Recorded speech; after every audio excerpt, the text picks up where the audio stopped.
ऐसे कई घटनाओं में हमको दिखाई दिए हैं, ऐसा देखा है। वो निर्भय होकर, कोई भय नहीं लगा, ऐसा देखा। जैसे एक बार 3 बजे हम शौच के लिए कमंडल उठाया, तो जंगल में जाना होता था, कोई शौचालय की ऐसा, वो तो अभी कुछ वर्षों से शौचालय का ऐसी व्यवस्थाएं बनी नहीं, तो ग्रामीण आदि देशों में कहीं शौचालय पूरे नगर में नहीं होती थी, वो तो अभी व्यवस्थाएं हुई।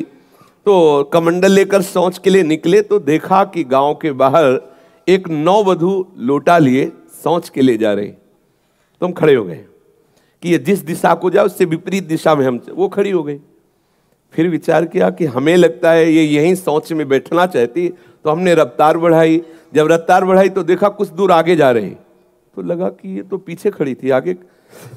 हमारा ये था कि हम कभी डरने वाली स्थिति में अपने को नहीं खड़ा करते हैं। हमारे मन में आया नहीं नहीं, ये मेरा भ्रम है, वो हमसे आगे निकल गई होगी। जब वो आगे गई तो हम पीछे मुड़े तो देखा हमारे दूसरे रास्ते में खड़ी। अब हमें पक्का विश्वास हो गया कि ये कोई स्त्री नहीं है, कोई पतित आत्मा है जो इस रूप में है। तो जोर से भगवान नाम उच्चारण, खत्म खेल। ना कोई भय और ना वो हमें दोबारा दिखाई दी। एक बार ऐसा हुआ कि सैमसी में जहाँ गुरु आश्रम है, तो एक खंडेर था, और हमें खंडेर बहुत प्रिय है शुरू से। ऐसा मतलब बिगड़ेल स्थान, पुराना वृक्ष या ऐसे कोई कुटिया, ऐसे पहले संन्यास मार्ग में ऐसे रहना अच्छा लगता था कि जहाँ जिसका किसी काल। तो रात्रि में उस खंडहर में जाकर के लेटे, वहाँ के लोगों ने रोका, आश्रम वाले लोगों ने, वहाँ मत जाइए। हम सोचा आश्रम के कई लोग यहाँ लेटते हैं तो बातचीत करेंगे, इसलिए एकांत। जे ही गए तो अंदर मंत्र चल रहा था, और एक छोटी सी टार्च सिराने, एक छोटी सी घड़ी दुप दुप वाली, क्योंकि उससे पता चले ना कि मतलब टाइम का। तो ऐसे रख के वैसे से थोड़ा ही लेटे, तो उस समय जटाएं बड़ी बड़ी थी, इतनी इतनी, तो ऐसे उनको तकिया की तरह जटा रखे। तो ऐसा लगा जैसे कोई हमें बहुत जोर से दबाने की चेष्टा कर रहा है। तो ऐसे देखा तो मुझे स्पर्श जैसा भी हुआ कि जैसे कोई कड़ा हाथों में एकदम। ऐसा कैसे हो सकता है? जब हम मंत्र जप रहे हैं तो कोई ऐसा कैसे हो सकता है कि कोई अशुभ आत्मा के छुए? तो टार्च लिया, बाहर निकले, कोई नहीं। मुझे लगा कि मेरी मानसिक बिगड़ेल बुद्धि हमको भयभीत करना चाहती है। नहीं नहीं, मैं नहीं मान। एक मन ने कहा यहाँ से हटके, वहां से हमको जिद्दी स्वभाव था, नहीं देखूं कैसा क्या। फिर वही जाके सोए।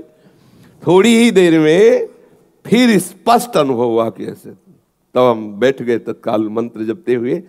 फिर हम कहा आप यहाँ ठीक नहीं है, क्योंकि बार बार विक्षेप डालेगा। मंदिर में गए, उन लोगों से कहा, बोले अब जानते कि वहाँ है, आप क्यों गए ऐसा?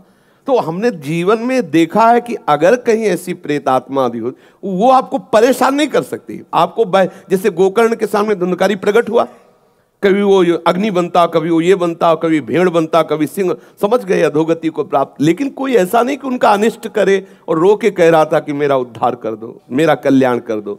तो ये प्रेत आत्माएं भगवत धामवासी, भगवान नाम जापक वैष्णवों के प्रति अपना कल्याण करने के लिए आती है। किसी को भी कभी घबराना नहीं चाहिए। यदि कभी ऐसी परिस्थिति हो तो उच्च स्वर से नाम कीर्तन करने लगना, विश्वास करना, तुम्हें छू नहीं सकता कोई। ये हम इसलिए सत्ता नहीं मानते। जैसे कभी कोई प्रश्न करता है तो कह देते मेरे भगवान ही भूत रूप में आए। ये एक स्थिति है, एक भावना की स्थिति जो सत्य भावना है। वासुदेवा सर्वमिति, तो सब प्रभु ही है, और सच्ची बात सब प्रभु ही है। लेकिन ये जो अगर हम उस स्थिति को नहीं पहुंचे तो पक्का समझ लो कि अगर प्रेत योनि का कोई भी जीव तुम्हारे सामने आता है और तुम भगवान नाम जप कर रहे हो तो तुम्हें कभी परास्त नहीं कर सकता।